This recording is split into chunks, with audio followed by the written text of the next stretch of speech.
नमस्कार। सबसे पहले एक गुजारिश कि केवल गंभीर श्रोता ही इस वीडियो को पूरा सुने, क्योंकि तीसरे संदर्भ में कुछ बहुत ही गंभीर से सवाल हैं। हो सकता है चोट लगने का डर हो। नमस्कार, आदाब और सुस्वागतम। मेरा साहित्यिक सफ़र के इस मुकाम पर मेरे तमाम अजीम और अजीज श्रोताओं का मैं अपने दिल से स्वागत करता हूँ। अपनी कविता से आपका परिचय करवाऊं, कवल उसके मेरे चैनल को सब्सक्राइब, लाइक और कमेंट करने का आपसे बेहिचक अनुरोध बार बार कर लूं, 100 बार कर लूं। आपके लाइक और कमेंट्स मेरी लेखनी को भी और मुझे भी मोटिवेट करते हैं।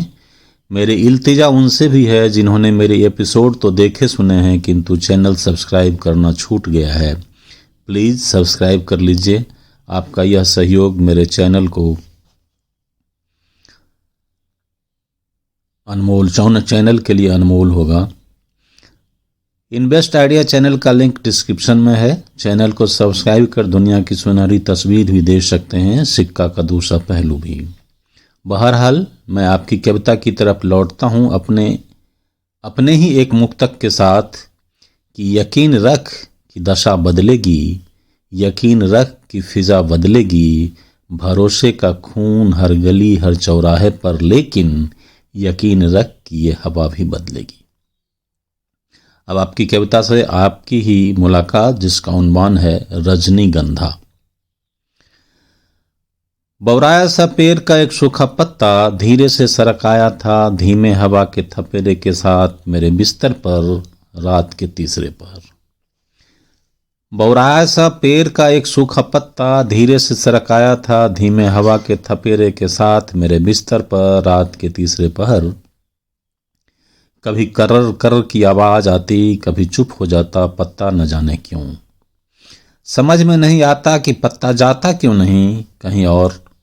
मेरे मन के किसी कोने में कौंधने लगते कुछ सवाल कि आखिर वो अभी कहाँ होगी।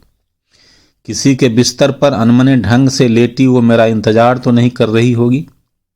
मेरे बिछावन का यह पत्ता मुझे उसकी दुर्दशा बताने तो नहीं आया। वो भी कहीं सूख तो नहीं गई होगी मेरे लौट आने की प्रतीक्षा में। मन के तार अचानक झंकृत हो गए, आधे नींद से जग गया मैं सहसा और कांप उठा अपने भीतर तक। मन के तार अचानक झंकृत हो गए, आधे नींद से जग गया मैं सहसा और कांप उठा अपने भीतर तक। चांदनी अभी सद्य स्नाता की तरह मचल रही थी गगन के आंगन में। चांदनी अभी सद्य स्नाता की तरह मचल रही थी गगन के आंगन में। मेरा मन और व्यथित हुआ और दरवाजे को हौले से खोल मैं टहल आया बगीचे के बीच। मेरा मन और व्यथित हुआ और दरवाजे को हौले से खोल मैं टहल आया बगीचे के बीच। रजनीगंधा अपनी बदमस्त खुशबू से सराबोर थी। पागल हो रहा था मेरा मन। रजनीगंधा के फूल उसकी पहली पसंद थी और अब आखिरी भी शायद। उसके घर रजनीगंधा का पौधा नहीं था और निष्ठुर मैं कभी दे भी नहीं पाया उसे रजनीगंधा के महकते फूल। रजनीगंधा के फूल उसकी पहली पसंद थी और अब आखिरी भी शायद। उसके घर रजनीगंधा का पौधा नहीं था और निष्ठुर मैं कभी दे भी नहीं पाया उसे रजनीगंधा के महकते फूल। बिछावन का वह पत्ता सरसराता हुआ बगीचे तक चला आया था और चांदनी रात में वह पत्ता अब उसकी परछाई सी हो गई थी और ललचाई नजरों से रजनीगंधा को ही देख रही थी शायद।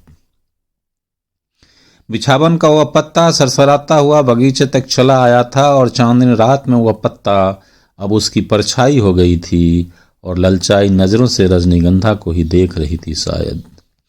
मैंने एक दोने फूल तोड़कर उसकी आभासी हथेलियों में भर दिए, फिर सजाने लगा गजरा। मैंने एक दोने फूल तोड़कर उसकी आभासी हथेलियों में भर दिए, फिर सजाने लगा गजरा। मगर वो कहीं विलुप्त हो गई और हवा का एक हल्का झोंका कान में सरसराकर कह गया, कल फिर आऊंगी, इंतजार करना।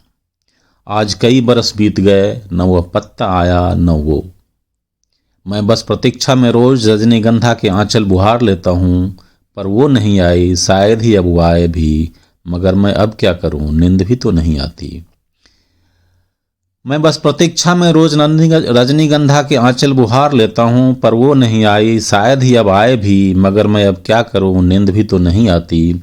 रजनीगंधा अब भी मुझे शिहरन दे रही है और बस मैं महसूस कर रहा अपने ही आसपास वही रजनीगंधा, रजनीगंधा, रजनीगंधा।